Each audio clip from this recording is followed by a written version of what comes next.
Yo, ELCI crew, what's up? Well, today we are gonna try to get to a place that we've tried to go to a couple times, but the roads are really complicated. So we're trying to go today to the Valley of the Giants. You know, the giants are dangerous and stuff. So I brought along my bodyguards. Say hi. And also Annie. Annie's a very fearsome one. So I brought my protection and Katie's coming too. So we're gonna go check out the Valley of the Giants and we'll see if we can get there and see what kind of cool stuff we see along the road as well. So we kind of start our journey up here in Falls City again. And we head out of town, and in a few miles, we're gonna run out of pavement, and then it's a long drive, about an hour and a half on dirt and gravel roads. So right up there at the top of the little hill is a wild turkey. There's a lot of them up here. So this is the dirt road we're on. We're out in an area that's mostly private forest land. And you can see some of it's been cut, and then some of it was planted a few years ago. Some of it's still older trees, but we're only 3 miles out and we're already way up in the mountains. So here you can see behind me, there's a field that's been cut and you still see some little tiny trees, new trees that have been planted. And it's interesting out here in the woods, you see that they leave some big tall trees out in the middle. I always wondered about that, and I asked my father, and he tells me that they leave a few big trees to catch lightning. So a tree like that, if lightning does strike, it'll burn a little bit in the top of the tree, but it won't get down to the ground and start a big fire. So they leave a few big trees like this out in the woods. So this is a big rock quarry where the lumber company digs rock to build all these roads, keep them up. Hi everybody. So right now we're in a lot older forest area. There's a lot of big trees. It's very steep in here. An interesting road on the side of a mountain. A lot of this kind of road between us and where we're going. Trying to keep you guys up on what we're doing here. We're driving along this beautiful mountain road, and down here is a gorgeous river. You can see the mossy rocks and all of the trees, and that's where we're headed. Just keep on trucking. All right, so the whole drive up, we've been seeing little patches of purple, and so we stopped to look at some, and they're right here. They're wild mountain irises. And they're really pretty, and they only grow in the wild, I think. All along the road that we're driving on, we've been following along this section right alongside the river, and it's just beautiful. The water's clear, trees are nice, the air, it's just a beautiful day. They cut these trees out to make houses. Then they replant it. Isn't this spot super pretty? There's little pools where all the water goes through, and you can see it's all traveling down like a mini waterfall. So here we can see a bunch of different kinds of trees. The ones closest to us are deciduous, which means that the leaves, they fall off in the wintertime. But in the back, we can see some of the evergreens and some of the other foliage around the forest. Okay, so here we are. We finally made it. It's really very mossy and tree and stuff in here. It's pretty awesome. So we're gonna take a little hike here. Right here is where we are. We're gonna have a loop hike. And inside here is the big guy. Why is this place called the Valley of the Giants? Because I'm the giant. Ha, ha, ha, ha, ha. Actually, it's called the Valley of the Giants because it's one of the last places where the really big Douglas fir trees survive. Western Oregon many years ago was covered with giant trees. Most of them have been cut down and made into lumber for houses. We do replant, but some of the original giant trees, well, they're mostly gone, but there are a few left. For example, as soon as you get on the trail, you walk right by this monster right here. Higher and higher and higher and higher. Nearly 200 feet tall. This tree is so giant, you can't even put your arms around it. Try to give it a hug, but it's a big tree. These great big old trees are called old growth, and there aren't very many left, but the ones that are here are absolutely spectacular. Some of the trees have fallen across the trail, and you can see just how big they are.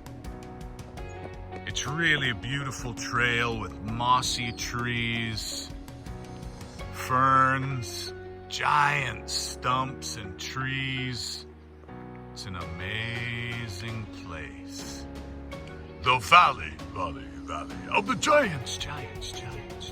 So after you climb up the root ball, you can actually walk along the tree.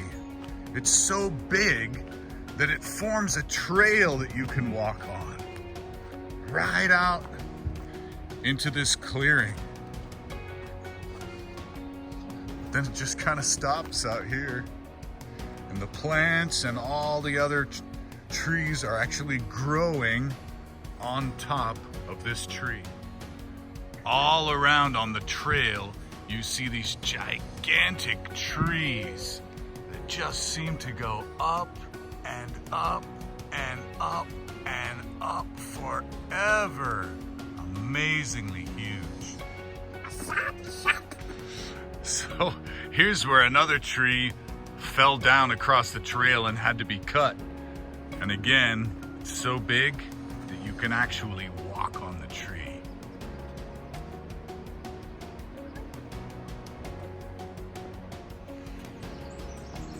In the background, you can hear the birds and the river and all the other sounds of nature. So here are two of the main kind of ferns that we find. This is called a deer fern or a bracken fern, and this is called a sword fern because each leaf kind of looks like a sword.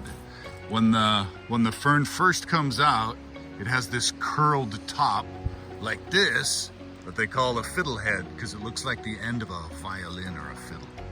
This is a wildflower called the bleeding heart, and you can see it's shaped like a heart with little drops of blood coming off the bottom.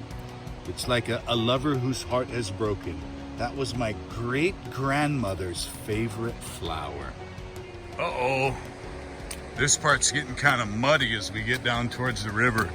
It looks like we're gonna cross a little bridge or something. Oh, it's beautiful. Hey, you guys, say hi.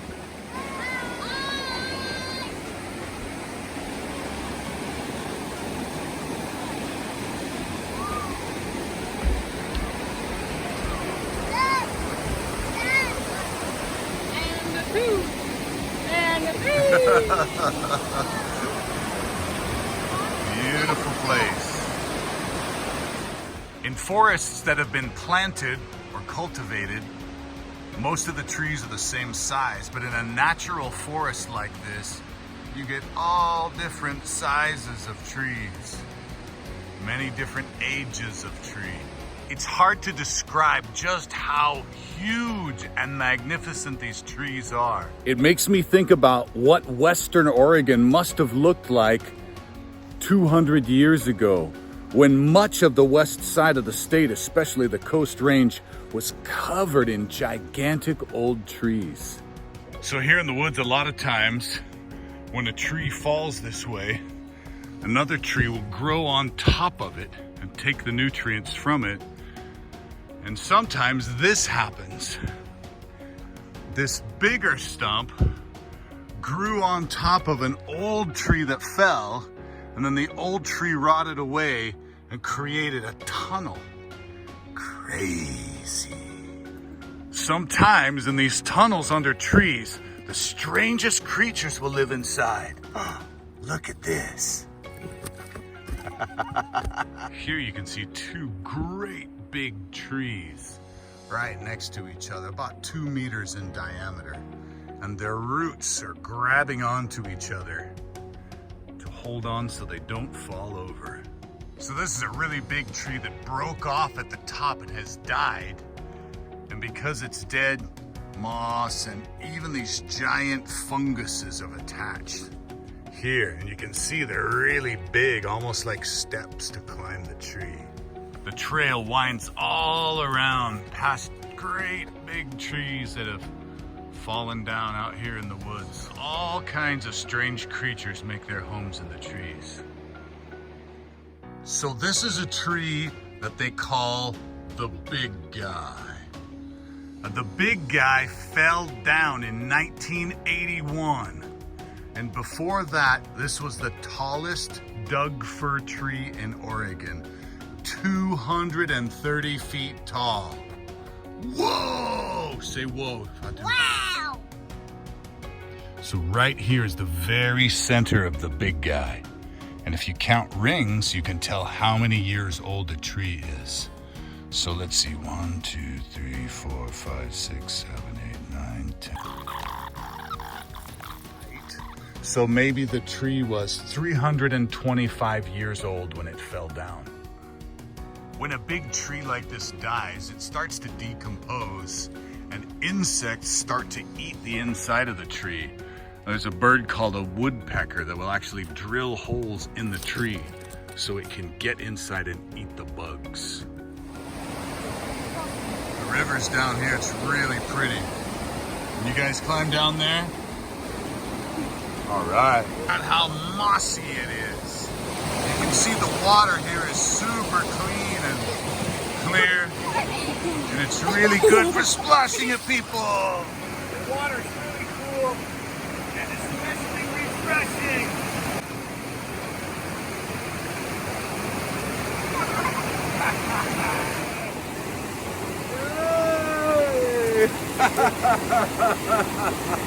How's the water? Is it warm? Nope. Is it cold? Yes.